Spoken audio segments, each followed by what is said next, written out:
Do you think that organizing social fora is the only way to achieve a global civil society?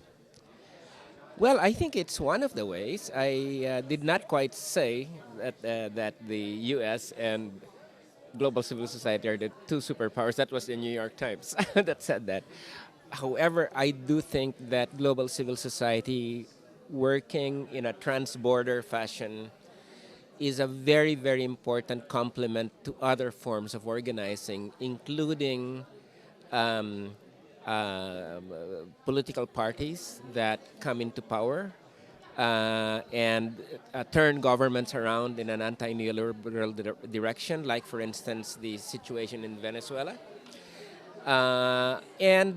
So we're seeing a situation whereby global civil society, national movements, and some national governments are creating a de facto alliance uh, uh, against the neoliberal order. And it's really this mixture of organized, national, international, popular, governmental sort of mix that is creating problems for the neoliberal agenda and for corporations and for the United States at this point. Yes. And then, if you are speaking about changes in the world, everybody is now referring to Latin America.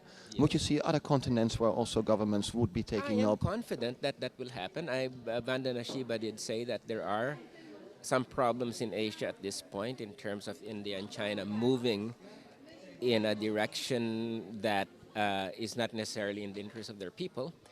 But I am also confident that, as in Latin America, there will be a reaction to this, and people will strike out in an anti-neoliberal direction. So it just takes some time, and I think that right now, where you have tremendous sort of resistance and efforts to reformulate alternatives, although they may not exactly be what we always want, is on the forefront of this is Latin America and the Middle East. So these are the two areas of the world that are where resistance is weakening U.S. hegemony and creating the space for other movements to move. Then my last question for this small interview. Europe is now 1 year after that two nations rejected the constitution. What is, in your opinion, the role that Europe could take up? Well, I think that it is very important for Europe or progressive civil society in Europe to, one, I think it is very important to deepen the opposition to U.S. hegemony without at the same time trying to substitute a European hegemony in its place. But that's why civil society is very key. I think it is also important for movements here to create alternatives to corporate-driven globalization, and that basically it is going to be very important for movements to oppose precisely the neoliberal trends within the European Union and the European Constitution.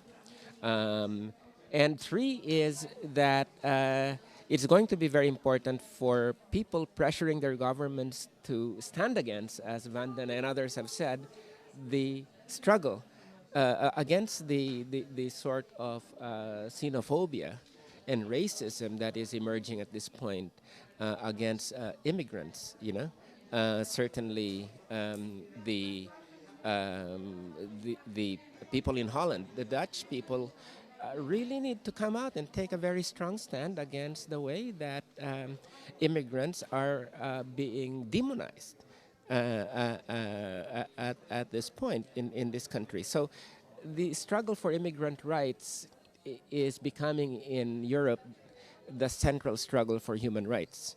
And we hope that the people in Holland will take the right stand when it comes to this. Thank you very much.